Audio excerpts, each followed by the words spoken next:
I was on a trip to the coast last year, and I found one. One of those perfect little black triangular fossils, Oh, a shark tooth, yeah. and it was just flawless.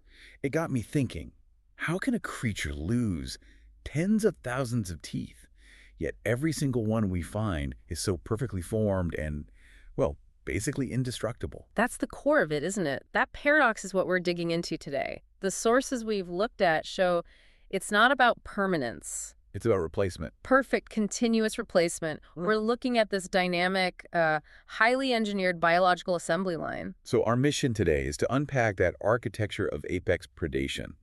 The mechanics, the chemistry, everything that created this ultimate tool. It's less like one set of tools and more like a vending machine.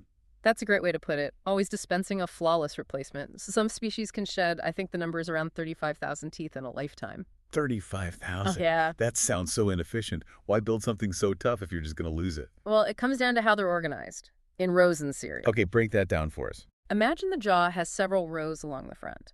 Then behind each tooth that's actually doing the work, you have multiple series of replacements just waiting. Like a conveyor belt. Exactly like a conveyor belt. If a tooth falls out, which can happen weekly for young sharks, the next one just rotates up. It's often ready in less than a day. That turnover rate is staggering. And our sources say this system isn't static either. It can change. It's environmentally responsive. The replacement rate actually speeds up in warmer water, so you have a self-repairing system that gets faster when the shark's metabolism does. Yeah. It's optimized in real time. Okay, so let's talk about the other side of that paradox. Yeah. The durability. If they're lost so often, why do they survive for millions of years for us to find? Because they're built from some of the toughest materials in nature. The main structure is a resistant calcium phosphate. That's why teeth are often the only part of a shark that fossilizes. The rest is just cartilage. Right. But the real secret, the magic ingredient, is in the enameloid layer. And this is where the material science gets really interesting. Absolutely. The enameloid contains a complex structure called fluorapatite. Fluorapatite. If you break it down, you're talking about fluorine atoms that are covalently bound to calcium. Nature basically engineered a self-sharpening anti-cavity material millions of years before we had toothpaste. That idea, a perfect blend of natural architecture and advanced innovation, is what drives progress. Speaking of translating complex concepts into useful technology, if you need help with that, whether it's AI training, automation, or integration, you need expert guidance. Uncovering where agents could make the most impact for your business is what our sponsor does. Check out embersilk.com for all your AI needs. A perfect link because with sharks, form always follows function, or in this case, the diet. Right, so let's talk about the different types. We see about 4 main types. You have the dense, flattened teeth for crushing. Like for a nurse shark on the bottom, eating clams. Exactly. Then you have the really ancient style, the needle-like teeth for gripping slippery prey like squid. And then there's the famous one. The great white's toolkit. Pointed lower teeth to grip, and then those big, serrated, triangular uppers for cutting.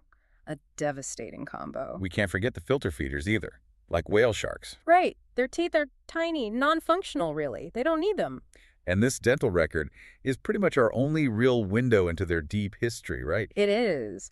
We have fossils of shark-like fish dating back 450 million years, and it's almost all based on teeth. The ultimate example, of course, being megalodon. Some of its teeth are over 7 inches long. Can you imagine finding one of those a few hundred years ago? With no context. You'd be totally confused. And they were. For centuries, people called them tongue stones or glossopetri. They thought they were petrified dragon tongues. Dragon tongues. It wasn't until the 1600s that Nicholas Steno figured it out. And that biological tool has influenced human technology, too. In Oceania, they were used for tools for weapons, like the Hawaiian Leomano War Club. Wow. And today scientists are still using them. Oh, absolutely. We can identify species from the tooth arrangement and even extract mitochondrial DNA from them for population studies. So when you put it all together, you have this incredible piece of biological engineering, a continuously perfect, self-renewing toolkit. A powerful model. Yeah, and that's the thought I want to leave you with. How can we take the lessons from this continuous self-repairing fluorapatite system and apply it to our own technology? Imagine durable, self-healing materials that optimize themselves without our help. It's a truly inspiring model for progress. A powerful blueprint for innovation, for sure. If you enjoyed this deep dive, please subscribe to the show. Hey, leave us a 5-star review if you can. It really does help get the word out. Thanks for tuning in.